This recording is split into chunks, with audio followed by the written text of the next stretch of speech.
1, 2, 3. 1, 2.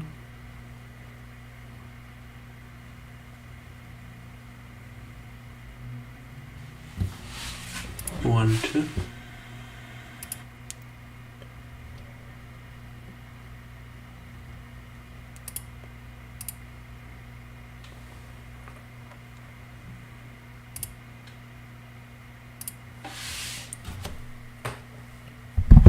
Alright, it does seem that we are live, and today we are finally kick-starting our course about learning art.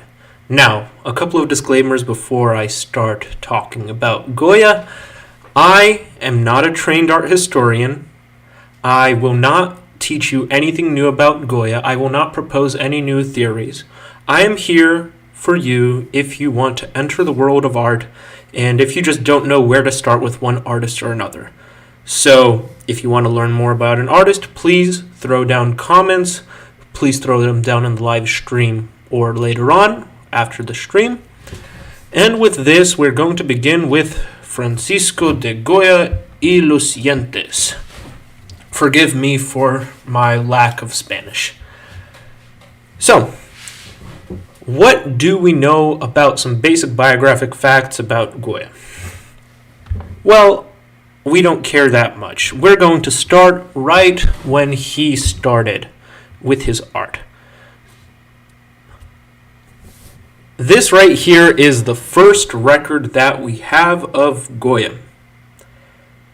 I know, it's horrible. It's a painting, more exactly a fresco, in one of the churches in Zaragoza. This was probably painted not just by Goya, but by a couple of people around him, a couple of other students. And yeah, like I said, it's absolutely horrible.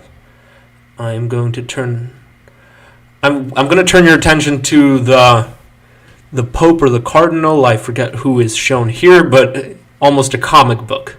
Remember, in church times, when the church was powerful in Spain, a lot of people didn't know how to read, and images were the biggest way to convey the lives of saints or stories from the scriptures. And so here we have it here.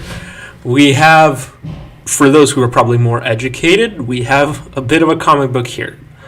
What's going on with anatomy is absolutely horrible. Again, it's a good start, but compared to what we're going to be seeing later on, it's not great at all. Moving on to this is an interesting story. Goya worked for a while in that church in Zaragoza. He was commissioned to paint a couple of frescoes, but afterwards, shortly, he was forced to leave Spain. He was exiled. Now, we don't know a couple of reasons. Now, today I'm going to try to debunk a couple of legends that some people may have about Goya. Now, here comes legend number one. Goya was in love with a woman and something happened and she got pregnant and Goya didn't want to marry, so he had to run off to Italy. Knowing Goya, it's possible, but again, we don't entirely know. But I like the second theory about it more, that Goya was at a corrida, and one team got really angry at another team, and a fight started, and a couple of people died. So from those friends watching me from Latin countries where soccer is basically a religion, you'll understand that if your team loses, one or two people are gonna, be gone. But in any case, Goya ended up in Italy, and as we're going to see in a bit, he definitely absorbed. He walked around and drew everything that he saw in this way. Why did I bring this up? Because this painting right here, Hannibal crossing the Alps, Goya painted for a contest in Parma. Can you guess what spot he got in that contest? Goya got second place. Now, if you want to know what got first, Google the Parma contest or Google any single romantic painting ever. Specifically the Rococo ones. They're horrible. You're going to have anatomy way out of proportion. You're going to have pretty rose ceilings when there's not supposed to be any, and so on. This is the same case here. So Goya had some experience in Italy, and he's coming back to Spain as the macho that he is. This again, I want to show you some more Italian paintings of Goya. Again, this isn't bad as things go, but it's pretty standard for the time. Do you see the level that's going on here? What I will give Goya credit for, especially for the sacrifice to Pan on the right, is that he knows how to work with color. He isn't going to draw out, and even though this is a very, very sketch-based artwork, very light, it still has that great contrast of color. This I want to call Goya saw Michelangelo. This is such an amazingly horrible copy of the Pieta that it's also not really funny. If you look at Christ's legs over here, you're going to see how off they are anatomically. But the position is taken entirely from the Pieta, and I guess this is what happens. This is what happens when you get experience. So for those of you who aren't that great at something, don't worry. The more experience you get, the better you're going to end up later on.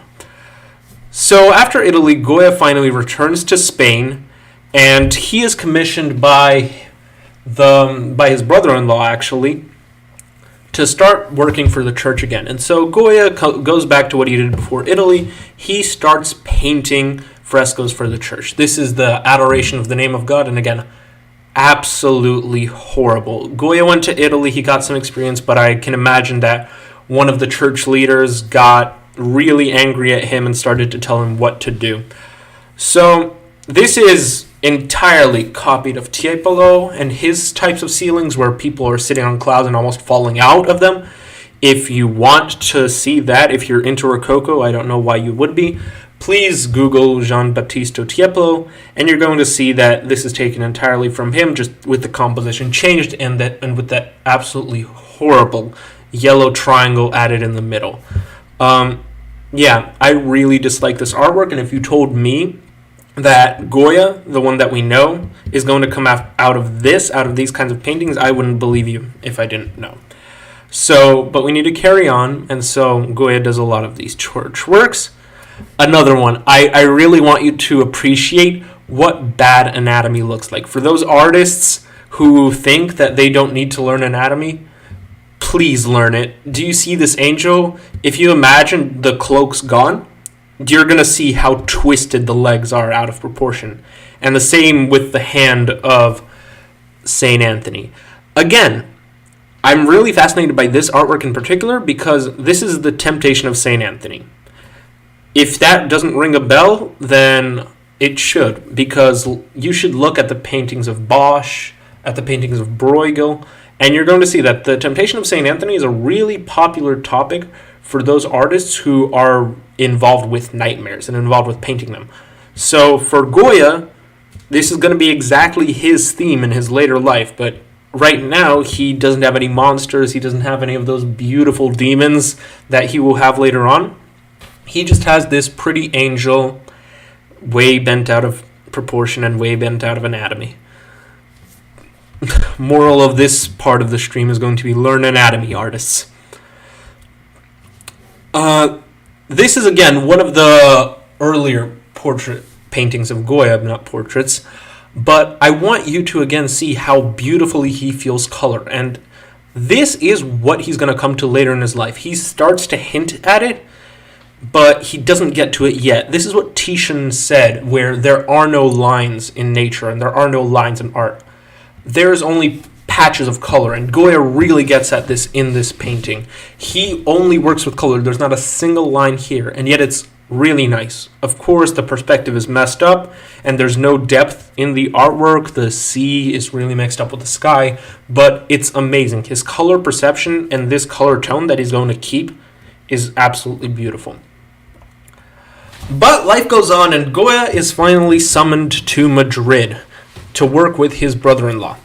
And he starts working in a really interesting kind of field. He starts working in designing rugs.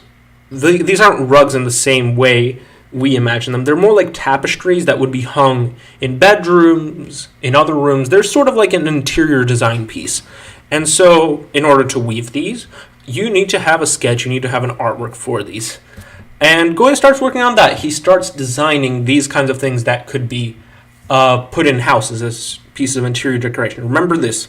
This is, again, a really important theme that's going to come up again. And so this is one of the first ones that he does like this, a hunting scene. And again, I want you to remember, Goya, who's going to draw demons, who's going to draw animals and beasts and Saturn devouring his kids, started off with cute pictures of dogs. Go ahead, draw this. I'm not a big fan of the Rococo, but you have to start from somewhere. So, again, absolutely cute.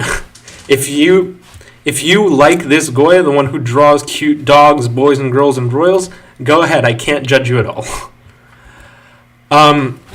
Again, another theme like this. If you notice, again, Goya does not learn anatomy very well. Again, imagine the girl's dress gone, and you're going to see where her left arm, her right arm actually comes from. Again, the dog is cute and amazing, but anatomy, please. Again, this is another one of these. I'm going to have a lot of these. I'm going to have a lot of the designs that he made for the tapestries. Again, really cute, really nice. You're not going to know that Goya came out of this, but it's a wonderful piece of Rococo. It's this Spanish kind of pastoral imagery that you're going to see all over in the 18th and 19th centuries. Now, for one moment, I want to talk a bit about the Spanish aristocracy before we continue on. Not just Spanish, but all over Europe, the aristocracy in this time, in the time of the Enlightenment, liked to play common people. What do I mean by that? In Spain especially, there was a tendency of royals dressing up as majos and majas. They would walk out into the streets, they would play around with the common folk. Again, if you're rich, you can do whatever you want. And you'll do it. You'll do anything you want because you're going to get bored. But this tendency was not only Spanish. Marie Antoinette, for instance, in France, she had her own sheep flock, and she would have dresses especially designed for her to go out into the field and tend to her sheep. Of course, the sheep were washed thoroughly before Marie Antoinette came anywhere close to them, but it's the thought that counts, I guess. But for Goya, the majo and the maja is going to become a theme later on, but it comes from here. It comes from these royals coming up to him and say, hey, get me a portrait of me in the maja suit or in the maja costume, and so on and so forth. He's going to twist this out of proportion, but again, I want you to see where this starts so you can see the transformation. This one's beautiful, but we have it in absolutely horrible condition because it was left somewhere in the Prado, somewhere it wilted out from the sun. But again, you see this pastoral Spanish imagery. It's not really interesting. I'm going to start skipping through a couple of these. I'm just giving you an example for those in the audience who like this kind of Rococo style. This one is actually my favorite out of his early ones. There is something here that is reminiscent of what we're going to see in later Goya. This is the straw mannequin. This is a kind of game where you would kind of keep the doll up in the air, but there's something different about this one, which you can definitely see in comparison to the other early works. In this one, the sky takes up most of the top of the composition, and the doll is a bit horrifying. It looks very human. It shouldn't look this human, and this twisting out of proportion, Goya's lack of knowledge of anatomy, let's say, it really helps him out. This looks like this slightly eerie, let's call it that way. And again, Goya knows how to paint skies. His feelings of color is amazing. And how he turns a light sky using almost entirely gray paint is incredible. But you have to move on. You can't stay an interior designer your whole life. And so Goya decides to start painting portraits of royals. So this one is the first one that we know of. And there's two things you need to know. First of all, Goya tried. That's one of his really big flaws. He knows how to lick someone the right way. This portrait is absolutely gorgeous in its flattery. If you see there's no source of light on the painting, the count, the subject, is shining. He is the light source. And around him, everyone is at least a head shorter than him. His servant in the background who's looking at the count, and Goya at the left who's offering up the portrait that he just made to this count. Do you think that Goya's flattery got him anywhere? It absolutely didn't. No. The count did not like this portrait. For what reason, I don't know. It's really flattering. The count should have liked it. And the second thing is the count didn't pay for it. And that's the most important thing to Goya. Goya is a really mercantile piece of shit. Sorry for my language. But Goya does this for two things. He does it for his pride and he does it for the money. And if he's not getting paid for a portrait that he worked incredibly hard on, he's going to get really upset. And he did get really upset. And so he moved out of Madrid and he started working for the family of the Infante Don Luis. So in Spanish royalty, Infante means brother or relative of the king. It's kind of the way the British royal family sticks prince or princess on anyone. So this count was in line for the throne. He never got it, but he married a young wife, moved out of Madrid, and had an overall not so bad living. And so this family takes in Goya. Again, Goya tries. Again, look, there's no light source on the painting. Everyone is shining except for Goya. If you notice him, he's on the bottom left of the canvas. He is painting this portrait. And from this, I can say that Goya saw Velázquez. Because if you remember Velázquez's Meninas, if you don't Google it, it's an amazing painting. The artist is always going to be in this side of the painting, and he's always going to be in the process of creating it. This is a motif that comes up through Spanish art, not just in Goya, but later on as well. But here you have the Infant. He is sitting facing to the right in the painting, and his wife, who is in the centerpiece. And Goya worked with them for a while, not just with this portrait, although this is the biggest one.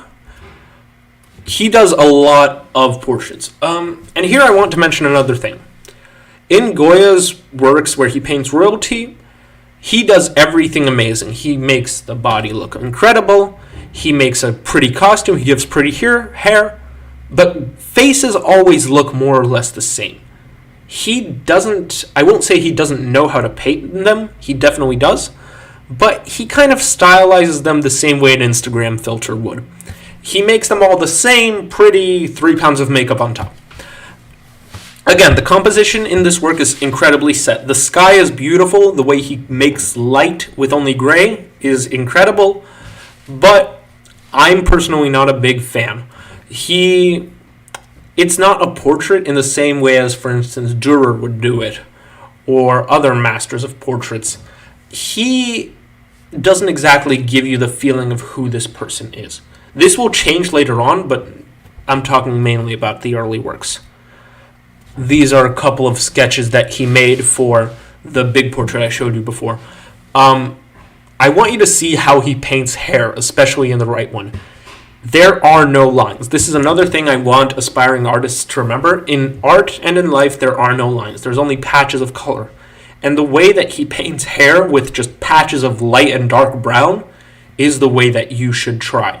And if you take a look at the dress of Maria Teresa over here, you're going to see that it's 3 brushstrokes, literally. It's airy, and you could see right through. You could see the background of the painting shining through these 3 brushstrokes. But it works, and if you don't look at it close enough, it kind of fades in, and it works on showing you what he wants you to see. In this way, this is why Goya is called one of the first modernist painters. He kind of is the precursor to the Impressionists with this light and airy style of just putting paint on a canvas. If you remember Van Gogh, how he just drops paint, you're going to see this. You're going to see how Goya is the introduction of this theme into art. But Goya continues working on for the church, meanwhile, and this is the Sermon of St. Bernardino of Siena. Again, Goya is not good at religious artworks. When he tries really hard, it's not great. The saint is sticking out like a sore thumb. But around him, the crowd is amazing. You could see that when Goya wants to paint crowds of people, he knows how to. And if you notice at the right of the painting, he paints himself in. This is always going to happen. Goya wants to be remembered as a great artist, and he's going to do this constantly. But again, not great. And after Goya works for the Infant, a lot of royals saw that portrait isn't bad, and they start to commission portraits from him. Once again, dogs are cute in Goya's paintings, dresses are beautiful, the sky is great, but the face is more or less always the same. It's a theory that this Marquesa had a really long nose and not such a pretty face, typical for European royalty, and Goya just tried to turn her around and paints her from the bottom up again to make her look bigger. Take a look at it. In comparison to everything, she is pretty short, but from the way it's painted, you don't see it immediately. And again, like I said, dress is painted immaculately. I'm not a big fan because of the face, but if this is your thing, early Goya is the place for you to be. And finally, here comes the ultimate promotion. You might be wondering, who is this noble? This is the King of Spain. Remember what I said about faces of royals. Goya decides to take a less ceremonial approach to royal portraits. I guess this could have been commissioned, but again, this is a nice break from what we get from royal portraits. One of Goya's colleagues in Spain at the time, Anton Mengs, this is what he did with King Charles. You could see that Mengs tried really hard to paint him gloriously, but you can't fix a face. You didn't have Photoshop in the 1800s, but you had artists, and even artists fail sometimes. So, I personally like Goya's portrait better than that of Mengs. Mengs is an amazing artist of the Rococo period, but with Goya, it's a bit different. It's informal, and it does convey a lot about the king more than the royal armor with all the medals does. But I guess everyone likes the rum. This is another one of Goya's early religious artworks, but I like it more personally than the other ones we had before, because here Goya starts playing around with color more. The saint pops out, and you have this darkness in the background, which is going to be more typical for Goya's later work. And again, he's getting slowly better. Again, anatomy isn't great. The saint's hands come out of nowhere, and the cripple is even worse anatomically. Check the proportions. His head is way too small proportionally. But again, it's getting better and better, and we're going to see that it does get better and better. Sorry for repeating myself. This one again. Only Goya could make a painting majority gray, and it works.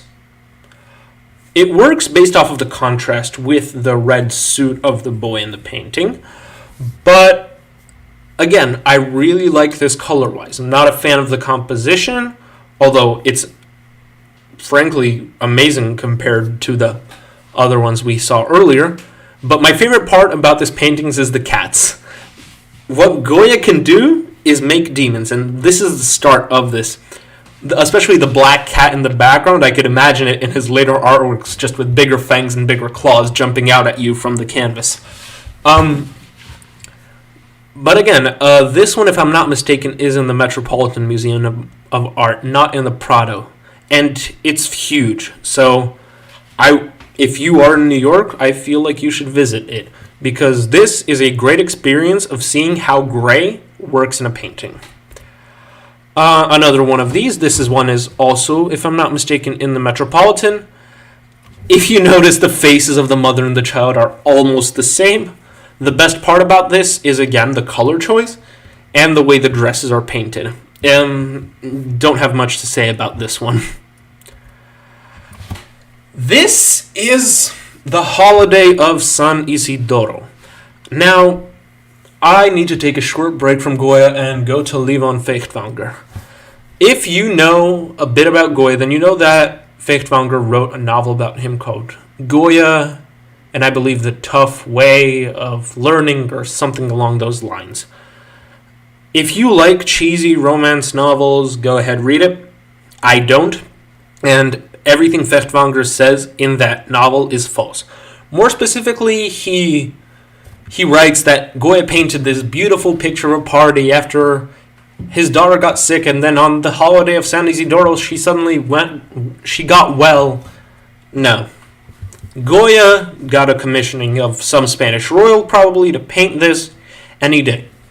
But the holiday of San Isidoro is going to come up all over Goya's artworks.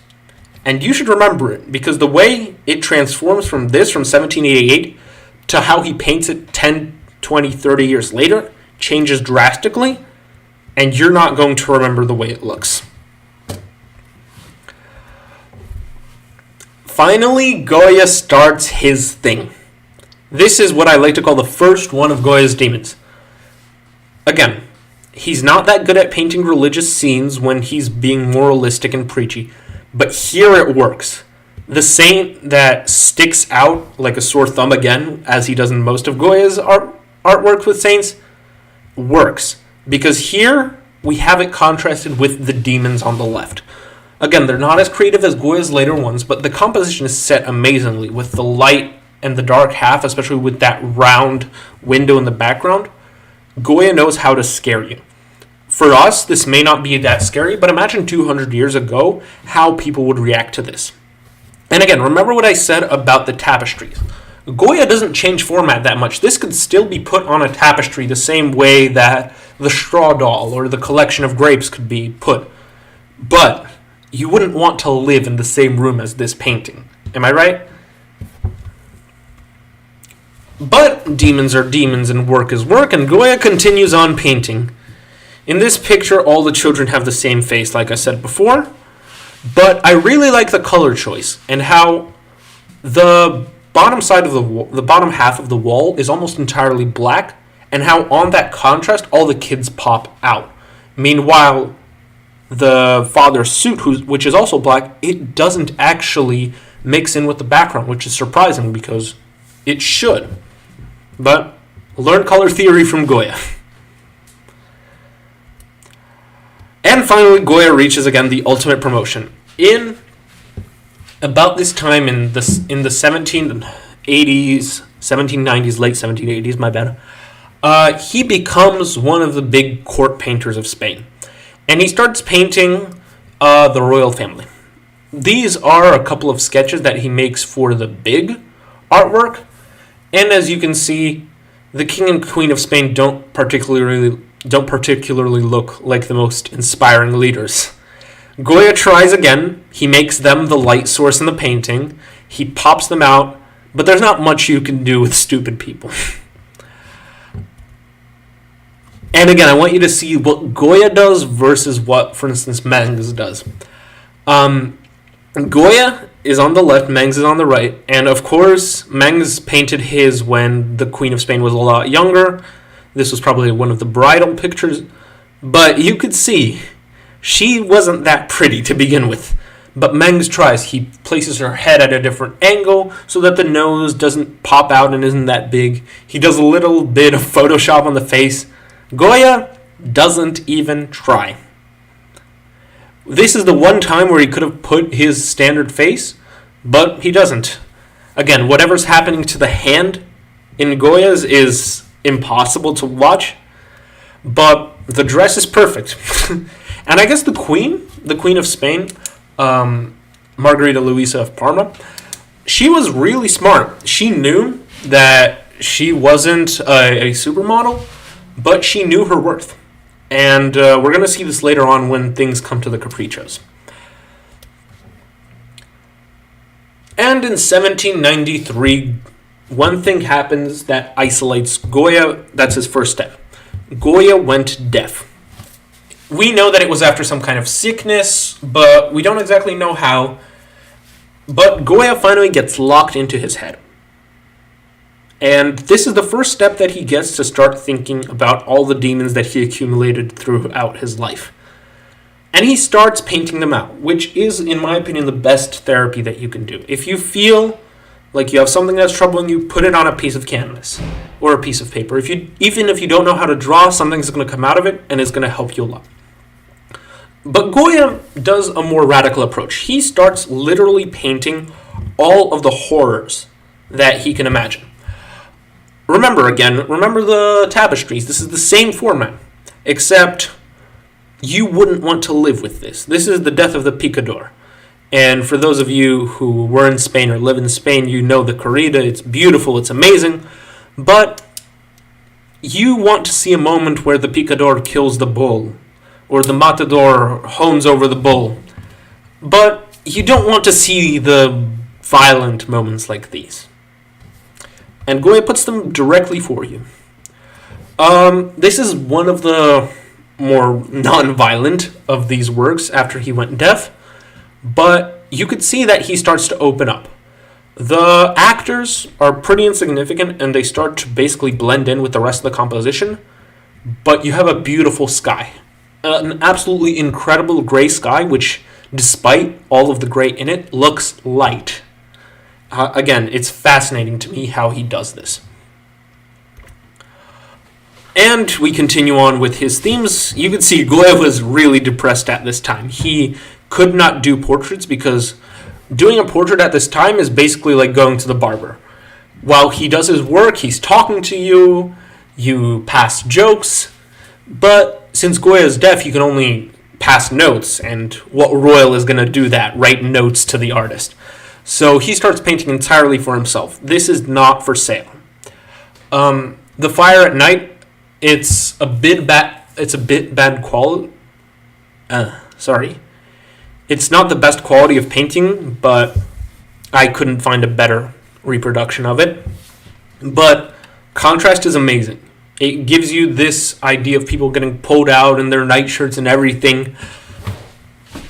Again, Goya starts letting out his demons and doesn't just paint pretty women for money. Another one of these, The Yard with Lunatics. This is, again, Goya's demons are spilling out. And it's amazing how a painting with so much light in it can be so dark at the same time. You have almost pure white and almost pure black in the same painting, and it doesn't clash.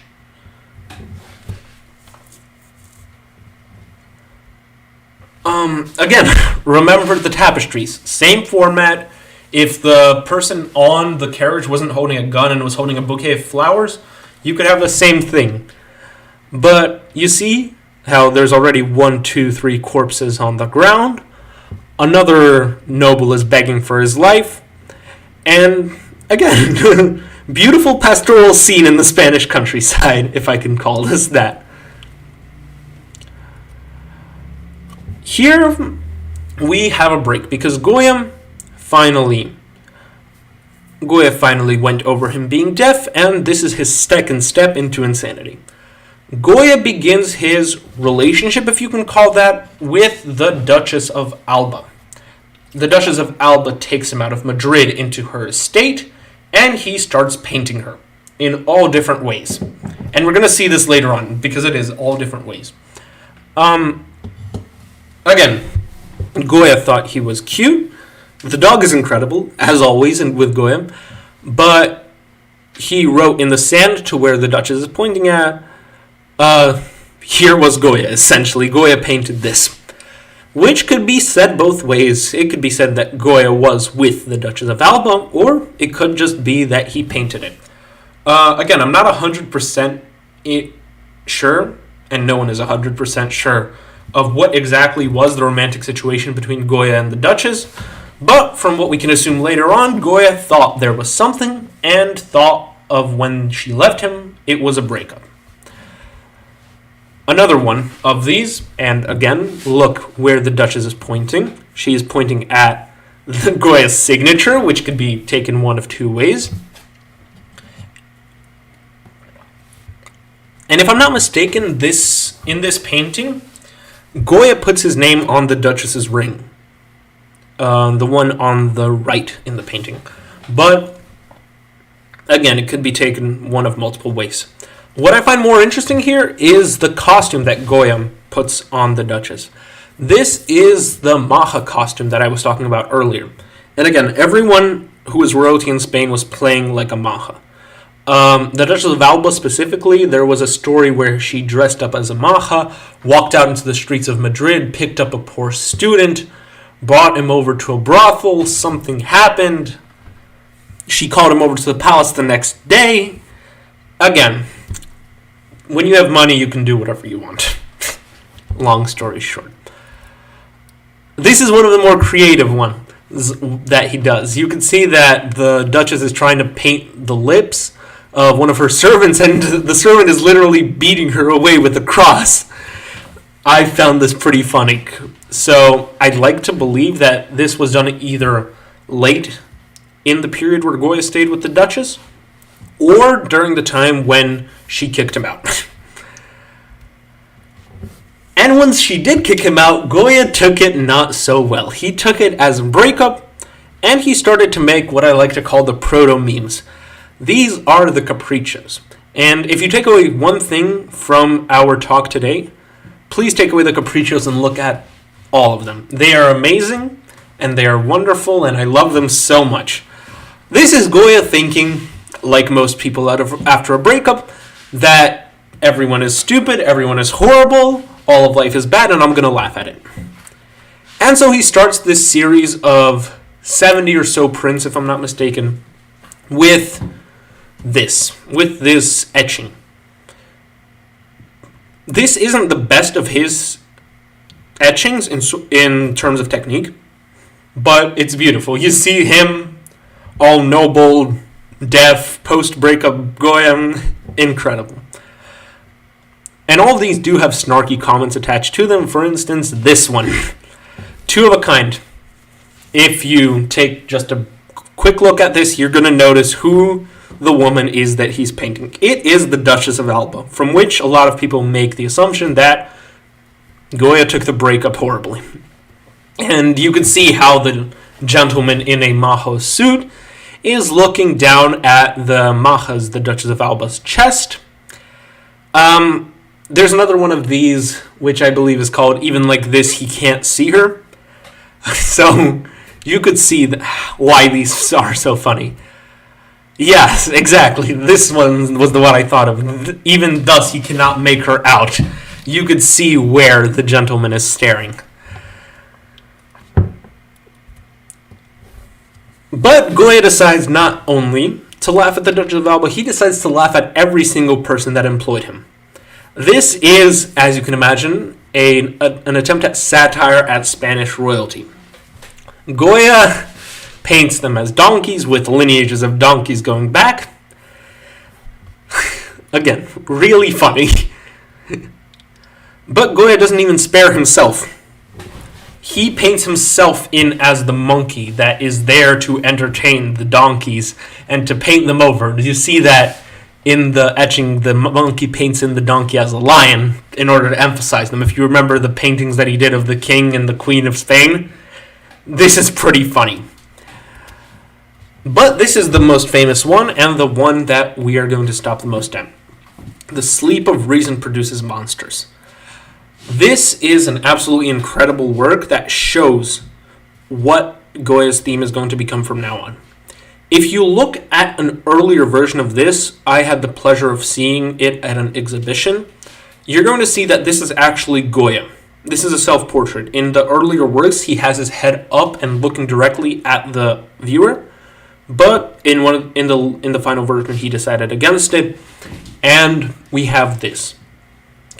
This is an absolutely incredible work. This is Goya knocking on the walls of his skull, where he's stuck in due to his deafness, and getting all of the demons out. He is trying his hardest, and they're not leaving him. And this could be applied to anyone, honestly, who is stuck in this kind of position, who has his demons in his head, who can't quite combat them. Look at Goya and take his example. You can't be locked up in them in the same head. You have to let them out in any way that you can. And it doesn't have to be drawing.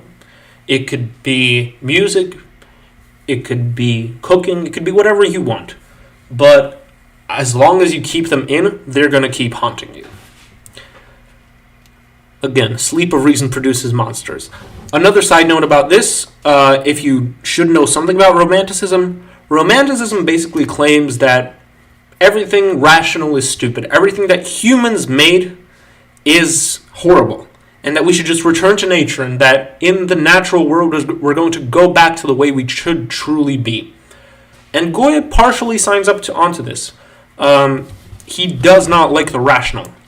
Because where did the rational get him? It got him pride, and it got him a couple of portraits with Spanish royals, some of which didn't even pay him. But you could be wondering, Goya is so brave. How did these ever get published? And for this, we have to look at this capriccio, Until Death.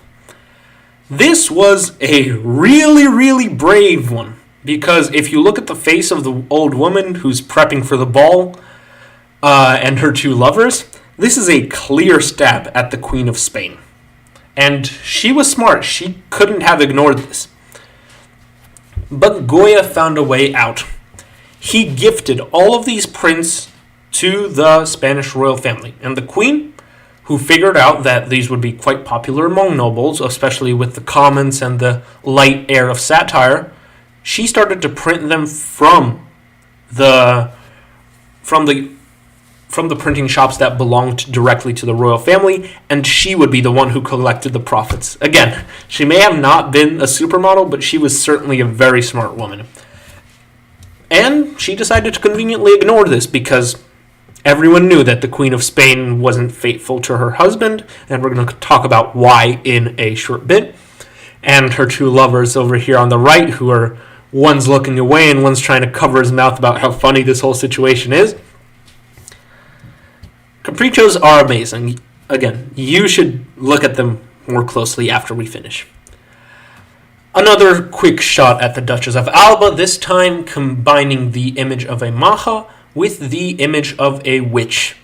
And they have flown. The comments are incredible.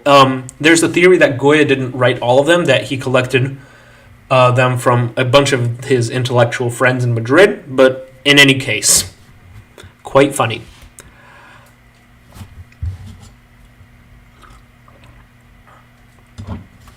Goya doesn't stop painting during the time that he makes the capriccios.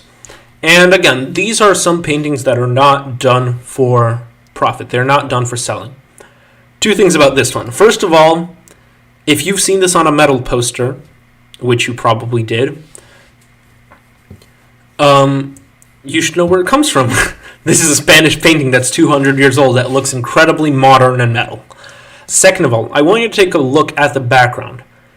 The sky is drawn almost entirely with white, and yet you get the feeling of night. I love the way that Goya plays around with colors, and especially the brush strokes that he has in the background, where they're, again, almost Van Gogh-like, where he just splatters paint over. And again, remember, not a single line. It's all done by masking and bringing color together. Another painting of witches. This one, with the dunce caps, is a light hint towards the Inquisition. Because the Inquisition didn't quite like what Goya had going on with all of these demons and witches and capriccios. And they got involved They tried to get him banned. But again, due to a quick shield from the royal family, since Goya was court painter at this time, they decided to quickly go away and not mess with the royal family. This is another beautiful example of Goya's attention towards witchcraft and towards this dark demonic part. Again, remember the composition. This one and the previous Witch's Sabbath could be immediately put onto a tapestry. And if you're into metal or something like that, if you feel like this is good to be in your room, I don't advise it, but it's going to work great. Goya is an amazing interior decorator. Another one, now that we brought up the Inquisition, this one is clearly a stab at them. And you can see that donkeys that we saw in the capriccios are clearly becoming a theme in his artworks. This one is a stab at the Inquisition and how they have become more demonic than holy. You could see that the lamp that should be a source of light in the church is handed to the clergyman by a demon, and what it shines on is all the demons in the church. But slowly but surely, Goya recovers from everything, and he goes back to his duties as a court painter. And you can see, I love this painting of the Queen. She is done amazingly. There's no pomp about it. There's no anything. It's just a lady out on a horse ride. And you can see, Goya doesn't give her any chance with her face. He doesn't try to Photoshop it over. But what he does give her is an air of superiority over her. You could feel that she is royalty. And again, wonderful sky in the background. Another two paintings of the Queen. You could see, again, as I said, Mahas were incredibly popular, and even the Queen was a part of this trend. And Goya plays around with the composition a bit. He gives her slight turns. And I personally like the one on the right more. He does it well. He does her a full frontal portrait. He gives a nice contrast, and you get the feeling that she is the Queen. She is superior to everyone. And this is the culmination of Goya's work as a court painter. This is the portrait. Again, another thing. Even if there are multiple people in a portrait, it could still be a portrait. Because the key part is that they are static. A scene is when there is dynamics and movement going on. This is completely static and completely immobile. Sorry for the repetition. A couple of notes about this painting. First of all, Goya makes himself into a Velázquez again. You can see him in the background over there, in the shadow, of course, but he's in the painting, which is absolutely extreme. No one would have done this. And he puts himself in basically the same position. He flips over the canvas with its back to the viewer. He is looking at the viewer more than anyone in the portrait is. And he puts everyone else in the light and himself in the background, like I said. The young man in blue was the son of King Charles, I believe Ferdinand. We're going to come to one of his portraits later on. And he really wanted to be in red. His whole thing about this portrait is that he wanted to be painted in red, in a red costume. But Goya correctly decided that such a big red spot on the painting wouldn't work out. And so instead he put the red suit on one of the children. And King Ferdinand was angry about that for the rest of his life. We're going to see this, and we're going to bring this back later on, but such a stupid thing could happen with royals. The old lady in the background, next to the son, next to Prince Ferdinand, is one of the sisters of the king, actually. She never got married, and she lived out her days as an infanta in the palace, where she could never get out and she could never do anything with her life. A bit of a sad story.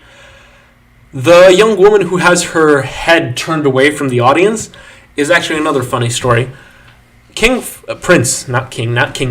Ferdinand was set to be married, and the bride wasn't yet established, so Goya was told to kind of hide her presence, to have her there in case it worked out, but also not there if it didn't. Goya did not think for a moment, just turns her head around and paints the beautiful dresses that he can.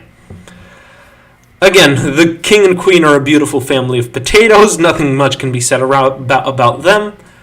And Goya, much more can be said about the background. He, again, takes this from Velázquez. If you take a look at the Meninas, you're going to see that there are paintings shrouded dark in the background. If I'm not mistaken, these are exactly the same paintings. And this is exactly the same room as in the Meninas, just framed a bit differently. But this is the 1800s, the early 1800s, and what does that mean? That means Napoleon is on the scene. And so, the person leading Spain's foreign affairs, and not just foreign, but all affairs, was this gentleman, Manuel Godoy. You could be asking, why was he so great that he was running Spain when they have a king and queen? Surprising, but not surprising, he was the lover of the queen. If you remember the Caprichos, the young man who's covering his mouth, that was a slight caricature of Manuel Godoy. But since Goya is the court painter, he has to make the painting of the general of the world, or the admiral of the world. I can't remember quite the title that was bestowed upon him after one of the battles that he did with Portugal. And it's his job. You could see how fat and stupid this person is, and this is going to be reflected in Spain's politics during the Napoleonic Wars. So, for now, Spain and France are allies during Napoleon's early invasions, and Godoy is in charge of Spain. And so he asks Goya for a slight favor. He asks himself for a bit of interior design in his palace, since Goya has experience with that. He draws him a set of portraits. This is portrait number 1 that Godoy would have hanging out in one of his rooms. But when he had special guests over, very special guests, with a sudden pull of the rope, this portrait would go up and expose this one. Absolutely amazing feeling of Goya. Not feeling, absolutely amazing design by Goya. What can you do? Goya is not that great at nudes. There are certain masters of the nude that we could talk about later on, but Goya isn't one of them. Goya knows how to scare. He doesn't know how to sexualize. And so, while this is incredibly funny, I don't find it to be that amazing compared to some of his later works. But work is work and nightmares are nightmares, and Goya still starts painting them. If you would tell me that this painting is from 1801 and not a Francis Bacon from the 1950s, I wouldn't believe you, and neither should you. Check all of my paintings. They're all out there. But again, again, you have the feeling that Goya has later on, and that he starts to develop more and more as he goes along. There are no lines in art. There are only colors. And even that absolutely disgusting yellow smear over the left side of the painting, it still works. It works in this psychedelic sort of way in which it puts you into the painting. But 1808, and France finally invades Spain. Godoy messed up foreign policy, and the French enter Spain. Napoleon's brother, if I'm not mistaken, Louis Napoleon, becomes king of Spain and Portugal, but it doesn't work out too well, and the Spanish people revolt. And so for the next couple of years, Goya is out of favor, obviously, and he starts painting what he sees around him. And these are going to be his third step towards insanity. This is a scene of a battle. I doubt Goya ever saw a battle, but from the chaos that was going on in Spain at the time, I wouldn't put it past him. Colossus, another metaphor for the war in Spain, and from this moment on, we can't establish concrete dates for what he did because he didn't write the numbers of them, and he didn't write the date of them, and we can only approximate that this was during the Peninsula Campaign. Even a still life made by Goya in this period could be made absolutely horrifying. What would a normal Spanish painter put in a still life? He would put some fruits. If he wanted to be really melancholic, it would be a cup or a skull or some seashells. But you wouldn't really put cow hides and ribs bleeding onto a still life. This is something we would see from Soutine. But again, this would be 100 years later. Goya is the great innovator in this regard. He starts to draw which no one before him would. And he would paint, more specifically, what no one before him could. That's a difference. Because in sketches, an artist could have whatever he wants. But to actually paint it on canvas is a whole other story. A quick moment to check on the chat.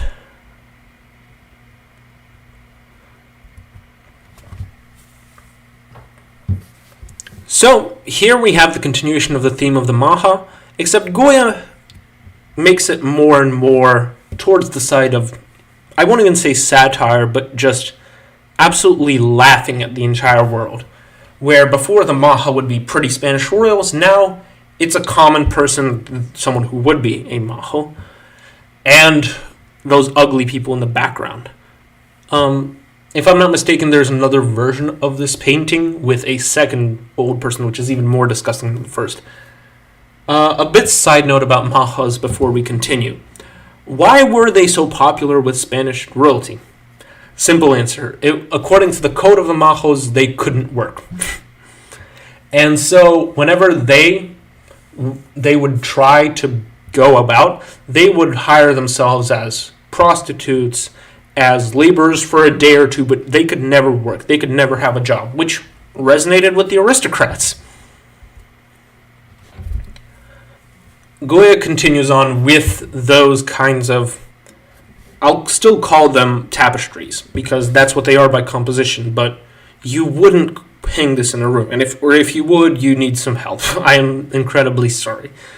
But this kind of theme, again, you're not immediately driven into what's happening in the subject matter. You're directed to the light. And this is Goya's distraction from you. You could have all the light in the world, but there's still going to be evil and demons going on. This is Goya's second set of prints, with the first being the Caprichos. The second is the Disasters of War.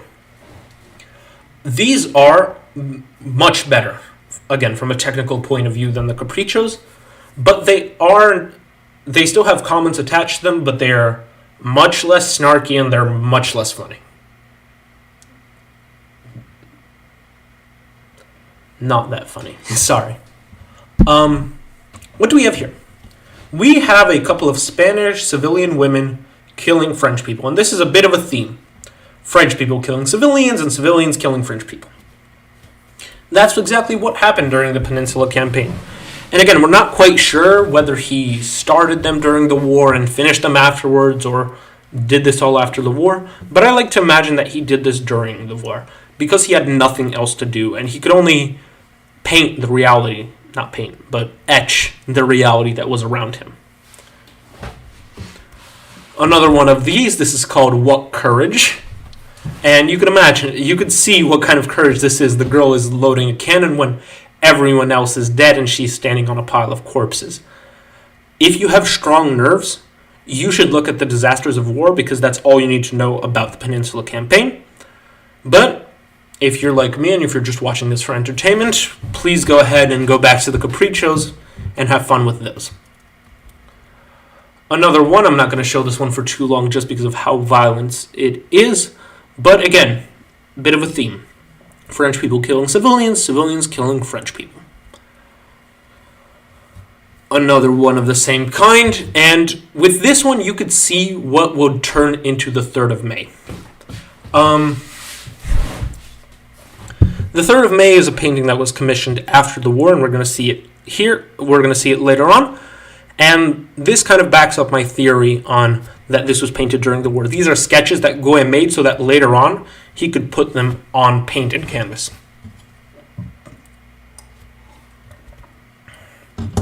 This is not a part of the Disasters of War, but I had to include this one just because of how amazing it is. This isn't violent, unlike the Disasters of War, but you could still feel all of the evil and darkness about it. And this is why I like Goya's prints a lot more than I like his paintings. His prints have a certain kind of dark feeling to them. It could be the sepia, it could be the way that Goya's brain worked, that paintings are for sale and prints are for himself, but there's something about this. But the war finally ends, and the Peninsula Campaign was helped out a lot by the English Expeditionary Corps with the Duke of Wellington. And again, what happens? Goya makes this painting. Again, it's not a bad one. This one is a lot better than the earlier ones he did. The composition is a nice contrast. The red doesn't even pop out at you, even though red should. The Duke of Wellington didn't like this portrait. I don't know why. During the painting of it, Goya and Wellington horribly yelled at each other and got super angry at each other, and this almost turned into a scandal. But Wellington didn't like his portrait and didn't accept it from Goya. This one is a cute one because after all the demons that we see, he comes right back to his cute little children in pretty costumes. So there's still a bit of that left, but this is his grandson, if I'm not mistaken. And so Goya takes a little bit out, the last that's probably left of his kind young spirit, and he drops it out on this painting. From this moment on, it's nothing but darkness. Goya, after the war is done, he goes back to making fun of everything and everyone around him. He is fully insane and deaf and sick at this point. The Inquisition couldn't do anything about this anymore, so he starts painting them fully. Absolute idiots in dunce caps who don't know what they're doing. This one is the Burial of the Sardine, which is surprisingly light, but at the same time it's oddly eerie. You can see the people in costumes look like actual demons, once again. And for a painting that should be light and festive that Goya did after the war, it's not that light and festive. Now we come to the two paintings that were commissioned to him. After the war's end, the Spanish government asked Goya to paint two paintings about the glorious Spanish resistance. Now this one is more or less okay. This is the 2nd of May 1808, when the French were taking Madrid, and Napoleon let in some of his Mamluk guard, and so they are attacked. Again, this isn't exactly the best way to show Spanish resistance, but this was more or less tolerable. This one was not. Here, the Spanish government got so angry at Goya he was exiled. If you remember the disasters of war, you could see where he got this from. This is supposed to be a glorious showing of Spanish resistance. It's not. Goya shows war in its true face. War is not pretty. War is not glorious. War is this. War is people killing innocent people. For some reason, it doesn't matter which one. And so with the color choice, with the lighting, Goya does this incredibly. Absolutely pitch black sky, which would not work on any other portrait, but here you have an absolutely bright, shining ground, and you have soldiers, which we won't see the faces of because murderers have no faces. What we do see the faces of is the innocent people who are getting slaughtered. It doesn't matter if they are resisting or something. War is evil. But yeah, Goya continues on working for a little bit, and he's still court painter. He's rehired. This was the young Prince Ferdinand, who Goya painted in blue on the big royal portrait. As you can see from the look on his face, he was not exactly happy with Goya at all. But it's not a bad portrait. It shows that the royalty, they were stupid and they are stupid. This is the junta of the Philippines. This was the council that was brought to establish a new government of Spain. The chandelier is good, but you could just as well call it anything else because this could be a meeting of any kind. It could be a meeting of stockbrokers in Spain right now. The best part, again, is the lighting in the chandelier. The setting is done beautiful. You could see how incompetent these people are, which they were. And the king in the center, but you can't even notice that's the king. You can only notice by his outfit. Faces don't matter to Goya anymore. This is Goya's last two sets of prints, the Tauromachia. This, by technique, I'm saying by technique a lot when it comes to prints, but you can see the evolution of Goya's style as he goes through prints. The capriccios are amazing by their substance, but not so much by the technique. The disasters of war are technically beautiful, but by subject, absolutely horrific. And in here, Goya synthesizes the two. He has a really, really nice feeling to them, and he does it in a beautiful way. This is one of my favorite prints. Here, you have the bullfighting, the corrida, and Tauromachia, if I know my Spanish well enough, means love of bulls, and bulls are going to become an integral theme of Goya's in his later years. This is not so beautiful. You saw previously, if you want to see the corrida, you want to see something light and airy, you want to see people fighting bulls, you don't want to see a bull that got out of the stage and killed and trampled people. Again, technically it's done amazing, even with the fact that everything is going on the right side of the page and there's so much negative space on the left, it doesn't damage it visually. It kind of puts you in the left side, and you could see the emptiness. This is his last set of prints, the Los Disparates. I'm sorry for my Spanish. The Proverbs. We don't know exactly what kind of proverbs these are, but we can take guesses. Goya didn't label his last works. This is, again, one of my favorites of his prints, where people and animals are now shown to be the most ridiculous things possible, and everything around Goya was ridiculous, so he wanted to reflect that. A repetition of the previous one, this time with bulls, and I love this one. You could see how compositionally this is set, where the color, or lack thereof exactly, the sepia, it works on such a great contrast. The white bull on the left and the black bull in the center, they work to create a feeling of depth, which you don't have with anything else. There's nothing in here. But Goya pulls it off. This is called The Nonsense of Beasts, but for me, this is the story of the 5 blind men and the elephant, which, again, the elephant is amazing. It's not realistic in any regard, but I love the way it's done. And again, with these last prints, Goya is establishing himself that he is done with the world, essentially. He is done, depressed, and locked away in his thoughts. And we are finally moving out to the Quinta del Zorro. So after Goya was exiled from Madrid, self-exiled, and exiled by nobody wanting to have their portraits painted by him anymore, he retreats into a house outside of Madrid was called, and is still called the Quinta del Zorro, the house of the deaf man. Before Goya, some old deaf guy lived there. Goya thought this was hilarious and moved in. A couple of notes. These paintings, they're called the black paintings, are now in the Museo del Prado. But they shouldn't be. Museums are amazing, they keep art alive, but the black paintings should be an immersion. Goya lived inside of these paintings for 5 years. Every day he woke up, and as soon as he entered his house, he saw this. Saturn eating his kids isn't a new kind of subject. You can see the way Rubens did it, for example. With Rubens, there's a bit of blood, but nothing out of the ordinary. Here you have broken carcasses and an absolutely insane Saturn. Saturn here is a metaphor for power.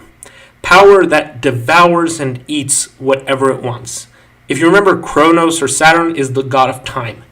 And so it is with power and time. The more time power has, in a way, it will eat up more and more in order to quench its thirst for blood.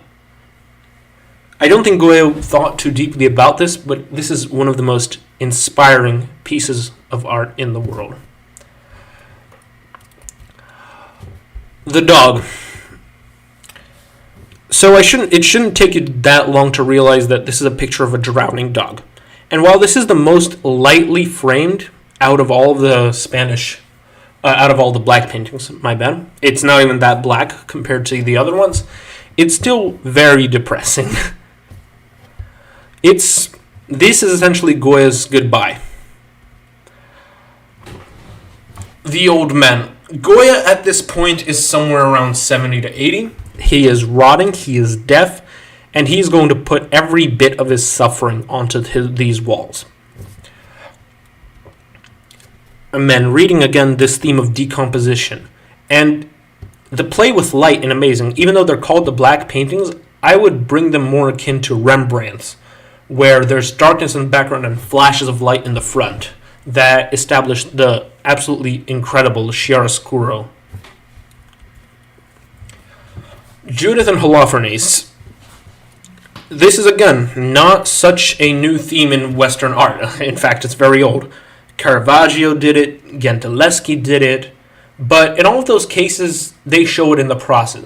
Goya, for once, decides to skimp on the violence and show Judith in a way. She created her, Judith and Holofernes, and she painted the actual process of Judith cutting off her head, of Judith cutting off Holofernes' head. She didn't exactly paint this in this way. Goya does this again in his way. No lines, only colors. He slaps together color. We don't even see the process going on, but this razor blade is terrifying. Another one, unsettling as always with the black paintings. I'm not going to stop too much on this one. This is, by some theories, Goya's last lover, who he had in the Quinta del Zorro. This is, again, another light portrait. Again, he does her in the Maja costume, and you wouldn't notice that unless I said that to you. All of his pretty dresses and pretty clothes are gone. Swaths of color are left. He does not want anything to do with his early self anymore. Another one, I'm not going to zoom in too close to this one, but you should, and you'll see how Goya, with 3 brushstrokes, makes a face. If you look at it from afar, you'll recognize that this is a bleeding face, but if you go up close, you're going to see Jackson Pollock in there. You're going to see all that Jackson Pollock did in just one face here. 3 brushstrokes, 1 black, 1 brown, 1 red. Again, the theme of decay is still here, and you're going to see what I'm talking about with the brushstrokes more than you will in the previous ones. Do you see how Goya opens up the door for Van Gogh and the other Impressionists? He slaps color on. I know I've been saying that a lot, but it's really fascinating how this style, which artists are trying to pull off now, it's not new. Goya discovered everything, almost everything in it. We still have Van Gogh and Soutine to wrap up the process. This is one of the two black paintings involving the holiday of San Isidoro. If you remember earlier, the pretty meadow that I showed you, yeah, this is Goya rethinking the process. Same holiday, same everything. But it's not that pretty and bright anymore, and you're going to especially see it on the next one. Well, one of the next ones. Same thing with the Witch's Sabbath over here. If you remember, even Goya's other Witch's Sabbath that I called a tapestry cannot be compared to this.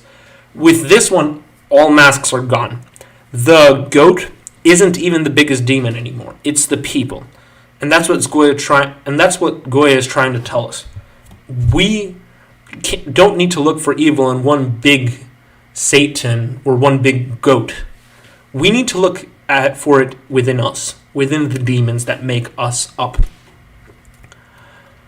And again, pilgrimage to San Isidoro, same holiday, except it's no longer aristocrats sitting on an empty field. It's common people yelling and screaming. You could almost feel it ringing out of the canvas on you. Fantastic vision. This is one of the paintings still left over with the inspiration from the Peninsular War. You could see the French soldiers shooting off innocent civilians in the bottom right-hand corner. And again, despite the light composition, this is the paradox of Goya. The lightest things he can make in a dark way that will scare you, and the darkest imaginable scenes, he will paint in a light color in order to kind of mask away the evil. And this gives us another important lesson. We have to see evil where we shouldn't. And Goya shows it to us. He rips open the pretty Rococo ceilings that try to hide away all the evil with pink ceilings and gold everywhere. And this is the last of the black paintings. These are the Fates, and if you didn't catch the theme yet, this is Goya reflecting on time. Similar with Saturn devouring his kids, The fates over here are showing everything is coming to an end. Memento mori in a way. You could see how ugly he draws them, because time is ugly. It takes away everything from us. And what used to be pretty and beautiful in the beginning ends up like this. Black, dark, and deaf. This is one of his last paintings. Even a simple self-portrait that he did before, if you remember his self-portrait from the Caprichos, he doesn't even have respect for himself anymore. He's weak, and he's surrounded by demons. They're not that well seen in the beginning, but as soon as you look at the dark background, you will see what Goya lived with at the end of his life. And this is the last one. This is his lover when he traveled to Bordeaux for a bit, leaving the Quinta del Soro. And this is where he died, in Bordeaux, with his lover, with this last painting to show for it. And this is a beautiful synthesis of Goya's entire art style. Goya puts what he loved most. He loved pretty women and pretty scenes in his earlier career, and he makes it in the same dark way that he rolled over to in his later life. Goya is the creator of our nightmares. Sweet dreams tonight. Thank you for joining me.